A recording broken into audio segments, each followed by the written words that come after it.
When Melissa agreed to host her nephew Evan for a simple weekend sleepover, she expected nothing out of the ordinary, just the usual mix of pizza, movies, and harmless chatter that always made her sister grateful for the help. She had spent the last few weeks buried in overtime at her graphic design job, and a quiet night at home with her shy, gentle nephew seemed like the perfect way to unwind. She even cleaned the living room, fluffed the couch pillows, and stocked up on Evan's favorite chips, thinking it would be a nice surprise. Evan arrived just before sunset, carrying a backpack that looked heavier than usual. He greeted her politely, but there was something in the way he lingered at the doorway, scanning the street behind him before stepping inside. Melissa brushed it off. Kids sometimes acted strangely for no reason. Still, she couldn't help noticing that Evan double-checked the lock on the front door the moment it closed, pressing his hand against it as though to make sure it was really secure. They settled into their routine quickly. Melissa made popcorn while Evan scrolled through movies, choosing something he claimed they hadn't seen together yet, though. His eyes stayed glued to the window behind the TV more often than to the screen. His nervous glances didn't match the warm, cozy living room or the comforting smell of buttery popcorn that filled the air. At first, Melissa thought he was simply restless. Maybe something happened at school. Maybe he missed his mom. But then, while she fetched sauce from the fridge for their pizza, Evan walked into the kitchen and quietly asked, "Aunt Melissa, you still keep the attic key upstairs, right?" The question caught her off guard. She paused, holding the jar mid-air. "The attic key? Why do you ask, honey?" Evan shrugged too quickly. "Oh, nothing. Just curious. I think it's cool up there." That didn't sound convincing at all. Evan had visited her house dozens of times since he was little. He had never shown any interest in the attic before. Melissa let the moment pass, deciding not to press him. At least not yet. Teenagers often kept small secrets, and she didn't want to seem nosy, but the sense of unease lingered. Later, as they prepared for bed, Evan insisted that they sleep in the living room instead of the guest room. That wasn't unusual during their movie nights, but Melissa couldn't ignore the way he positioned his sleeping bag facing the hallway, as if expecting someone to walk out of it. When Melissa joked, "You look like a guard dog watching the house," Evan simply smiled weakly and wrapped himself tighter in his blanket. She brushed his hair gently and whispered goodnight, trying to dismiss the strange tension. But deep down, a quiet worry took root. Something was different this time. Evan wasn't just visiting for fun. He was watching, waiting, and Melissa couldn't yet imagine why. The next morning began, peacefully enough, with Melissa making pancakes and Evan quietly drawing at the kitchen table. For a brief moment, everything felt normal, almost comforting. The warm sunlight slipping through the curtains softened the uneasy memories of last night, and Melissa hoped that whatever had made Evan so tense had simply passed. But by afternoon, the uneasiness returned. It started with subtle things. Evan would pause mid-sentence and glance toward the hallway.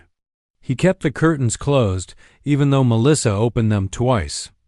When she laughed and asked, "You hiding from vampires or something?" he gave no reaction, just tugged the curtains shut again, his face pale. By evening, Melissa finally asked him directly if something was wrong. But Evan insisted he was fine, his voice tight, his shoulders tense. Still, she could feel his fear like a cold fog filling the room. Unspoken but impossible not to notice, everything changed around. 9 p.m. Melissa was in the kitchen preparing hot chocolate for both of them, humming softly to calm the strange tension. Evan sat on the couch, wrapped in a blanket, pretending to watch the movie they had chosen. The rain had begun tapping softly against the windows, adding a steady rhythm to the room. Then it happened. A faint rustle like someone dragging a hand along the inside of a wall. Evan bolted upright. Melissa froze, the spoon still in her hand. At first, she thought she imagined it. Old houses made noises, pipes, settling wood, the usual things. But before she could brush it off, she heard it again. A slow, dragging movement. Closer this time, Evan whispered, "You heard that too, right?"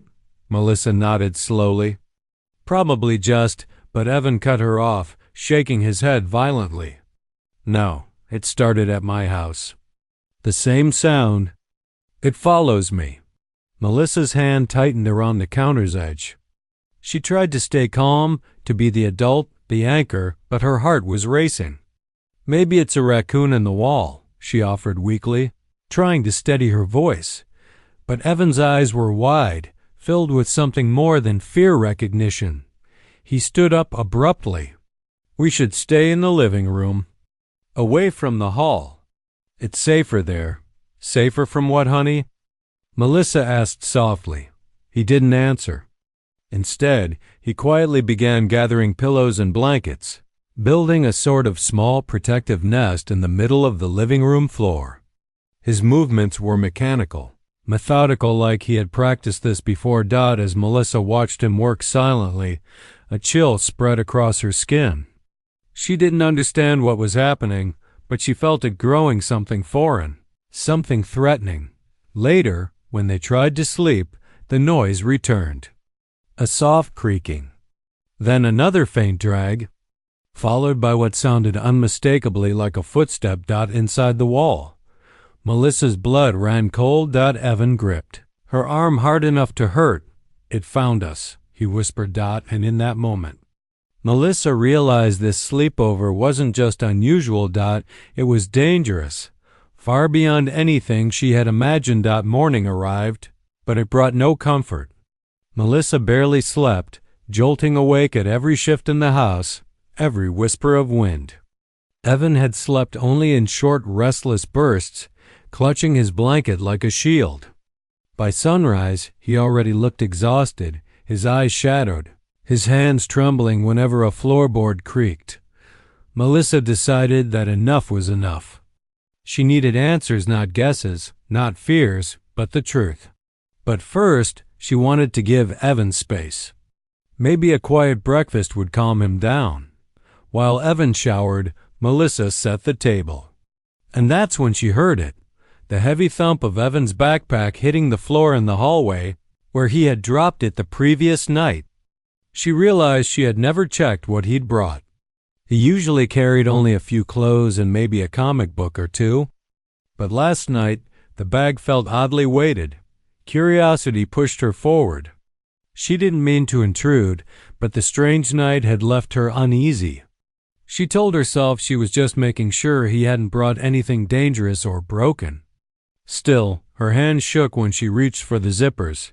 The first thing that spilled out was a small flashlight, industrial strength, not the cheap kind kids use for camping. Then came a coil of rope, neatly bundled. A pocket knife. Extra batteries. 2 granola bars. A small first aid kit. And finally, a notebook bound in worn, fraying leather. Melissa stared at the collection, her breath catching. This wasn't a child's sleepover bag. This looked like emergency gear equipment someone packed when they expected danger. Her heart hammered harder when she opened the notebook. The first pages were drawings, rough sketches of hallways, doors, windows, vents. She recognized them instantly. They were sketches of her house, every room, every exit, every place someone could hide. On one page, in shaky handwriting, were words that chilled her to the bone. "He comes at night. Stay away from the walls." Melissa's knees nearly buckled. Who was he? Why had Evan mapped her house like he was preparing for a siege? When Evan stepped out of the bathroom a moment later, still toweling his hair, his eyes widened. He froze in the doorway like a deer caught in headlights. For a moment, he didn't speak. Then his lips trembled. "Aunt Melissa, don't be mad." Melissa gently placed the notebook on the table. "Sweetheart, what is all this?" Evan swallowed hard, every inch of him tense. I didn't want to scare you. I didn't want to scare Mom either. But he followed me. He followed me for weeks. And last night, he came closer than ever. Melissa tried to keep her voice calm, but fear cracked it. Who followed you? Evan walked closer, his hands shaking. Mom doesn't believe me. No one does. But I know he's coming here. I know he wants us. That's why I brought the bag. I wanted to be ready. Melissa felt the air drain from her lungs. Shock, fear, disbelief, everything tangled inside her. The strange noises, the locked doors, the attic key. This wasn't childish imagination. Evan had come prepared for a threat. He believed was real. And now Melissa believed it too. Melissa guided Evan to the couch, her hands trembling as she tried to steady him. His small frame looked even smaller now, fragile, worn down by fear. She had never seen him like this. Evan was shy, yes, quiet and thoughtful, but he had never been jumpy or paranoid. Something terrible had been happening to him, and he had been dealing with it alone. Sweetheart, she said softly, kneeling in front of him. I need you to tell me everything. No more hiding. I'm here. I won't get angry. I won't leave. Evan nodded slowly, eyes filled with tears he refused to let fall. He took a shaky breath, gripping the edge of the couch so tightly his knuckles turned white. It started a month ago, he whispered. After Mom's ex. After he left. Melissa's heart stuttered. Her sister's ex-boyfriend, Darren, had always made her uneasy, too intense, too unpredictable. When he left, everyone felt relieved. But Evan's voice was trembling in a way that hinted at something far worse. I started seeing someone outside my school, Evan continued. A tall man, wearing a hood. At first, I thought it was just someone walking by. But then he started showing up everywhere. Melissa inching closer. Everywhere? Where, honey? Outside the grocery store. Near the bus stop. Even once at the park when I was with my friend. He didn't say anything, just stared. Like he was waiting. Melissa's pulse quickened. Did you tell your mom? Evan nodded. She said it was probably just a stranger. She told me not to worry. His voice cracked. But then he started leaving things. Things? Melissa whispered. Evan reached for his backpack and pulled out a crumpled piece of paper. Handwriting scrawled across it in jagged ink. I know where you stay. Another read, your aunt's house is next. Melissa felt cold spread through her entire body. He put one in my locker, Evan continued. Another one on top of Mom's car. And then yesterday, he was across the street from our house, just standing there, like he was planning something. He paused, breathing shakily. I knew Mom wouldn't believe me. She said it was just someone walking by. He wiped his eyes with the back of his hand. But I saw the way he followed me. He wasn't walking by. He was following me. And that's why you wanted to stay here? Melissa asked softly. Evan nodded. He won't hurt Mom. He wants me. And he knows I visit you a lot. I thought, maybe, if I came here, I'd have time to figure out what to do. I didn't want you to get hurt, Aunt Melissa. Emotion clawed at her chest. Her nephew hadn't come to hide. He had come to protect her. Before she could respond, a sudden sharp knock echoed through the house, not at the front door, but the back door. The one hidden behind the kitchen. The one almost no one used. Evan's breath hitched. His face drained of color. He found us, he whispered. Melissa stood slowly, heart pounding, realizing the nightmare Evan had been preparing for had just arrived. The knock at the back door wasn't loud, it was soft, almost polite, but that only made it more terrifying. Melissa froze mid-step, her breath locked in her chest. Evan, standing beside her, seemed to shrink into himself, clutching her arm with a grip far too strong for a 13-year-old boy. For a moment, the house went silent. The rain had stopped. The wind had died. Even the refrigerator seemed to hum more quietly, as though the entire world was holding its breath. Then came another knock. Slow, measured, intentional. Melissa swallowed hard. "Stay behind me," she whispered. Though she had no idea what she would do if someone forced their way inside, Evan shook violently. "Aunt Melissa, don't go near the door, please. He does that, he knocks first. He wants to hear where we are." Melissa's blood ran cold. She backed away from the kitchen, guiding Evan toward the stairs. But before they reached the hallway, every light in the house flickered. Once, twice. Then the entire house went dark. Evan sucked in a sharp breath. He cut the power. Just like at Mom's house. Melissa's heart slammed against her ribs. Darren. It had to be him. The timing, the threats, the stalking, everything lined up in a horrifying puzzle she wished she could unsee. She grabbed Evan's wrist. "Come on, we're going upstairs." "No." Evan ripped his arm free, surprising her. His eyes were wide with fear, but focused, determined. "Not the bedrooms. He knows those windows. He knows those escape points. He'll expect us there. Then where?" Melissa whispered. "The attic." Melissa blinked. "The attic?" Evan nodded quickly. "There's only one way in and one way out. We can block it. And he doesn't know about the storage trunk. We can use it as a trap." This was no ordinary child. Evan had been planning this, preparing for it, surviving it. Without another question, Melissa let him take the lead. They moved through the darkness, guided only by the faint moonlight slipping between the curtains. When they reached the attic stairs, Evan motioned for silence, listening for any sound from the kitchen. A low scraping metal against wood echoed faintly from downstairs. "He's trying the window," Evan whispered. "We have minutes. Maybe less." They climbed quickly into the attic, and Evan immediately shoved boxes toward the entrance, creating a barrier. Melissa helped him push the heavy trunk closer to the opening. "What's the plan?" she asked, breathless. Evan knelt beside the trunk.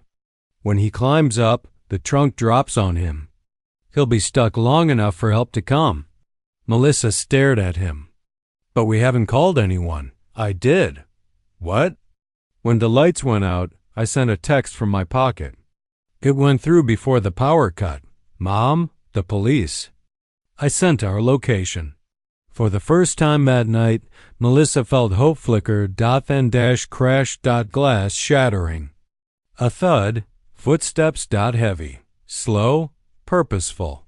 Melissa and Evan locked eyes. "He's inside." Evan whispered. The attic door trembled as something pushed from below, and Melissa finally understood.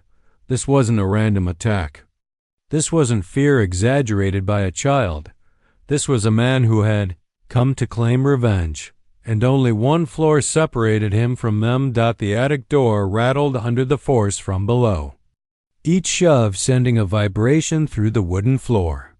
Melissa held her breath, pressing her back against the wall, while Evan crouched beside the heavy storage trunk they had positioned above the opening. His hands trembled, but his eyes remained locked on the attic entrance, focused, ready. A voice rose from beneath them. A low, twisted drawl Melissa recognized instantly. "Eva Ann." "Melissa, you can't hide from me." Darren, the man who had terrorized Evan's mother, the man who had tormented a fragile boy to the point of mapping out an escape plan, the man who had followed them into their supposed sanctuary. Melissa felt rage replace her fear. She moved protectively in front of Evan, but he shook his head, gripping her wrist. "Aunt Melissa, this is my fault. He came for me. I have to help end it." His voice held no childlike fear now, only resolve. The attic door jerked again harder. The wooden boards creaked. Darren snarled beneath his breath. "Open this door before I break it down." Evan mouthed, Get ready." The door burst open an inch, then another, as a large hand forced its way through the gap. The hinges groaned. The boards cracked. And then Darren's head appeared, his eyes wild. Teeth bared in a cruel grin, illuminated by the faint moonlight filtering through the attic window. "There you are," he growled. Melissa felt Evan tense beside her. "Now," he whispered together. They pushed with all their strength. The heavy trunk teetered, paused, then dropped. A sickening thud shook the attic as the trunk slammed onto Darren's shoulders and pinned him against the ladder. He roared in pain, his arm flailing helplessly. The force knocked him backward, and he slipped down the stairs, crashing onto the hallway floor below. For a moment, the house went still. Melissa's pulse throbbed in her ears. Evan gasped in sharp breaths, his small chest rising and falling rapidly. Melissa grabbed him, pulling him into her arms, feeling the tremors of adrenaline shaking through him. "You did it," she whispered, kissing the top of his head. "You saved us." But the threat wasn't over. A groan echoed from below. Darren, stubborn and monstrous, was trying to push himself up again.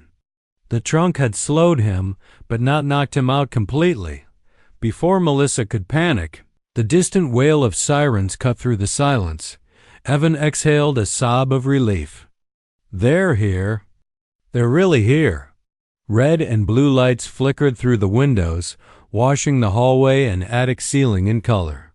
Moments later, officers burst through the front door. Darren's attempts to rise quickly ended under the weight of armed police, tackling him to the ground. The danger was. Finally dash over. Melissa and Evan didn't move until an officer climbed the attic stairs and gently announced, "You're safe now." As they descended, Melissa held Evan's hand tightly, refusing to let go. Officers escorted them outside, where Melissa's sister Evan's mother ran toward them in tears. Evan clung to her, but then he turned back to Melissa. "Aunt Melissa," he whispered, voice cracking, "I didn't come for a sleepover." She smiled through her tears. "I know. I came to protect you," he said softly. "I didn't want him to hurt you too." Melissa knelt and cupped his face. "And you did, Evan. You protected both of us." And in that moment, she realized the truth. He wasn't the scared child she thought needed saving. He was the bravest person she had ever known.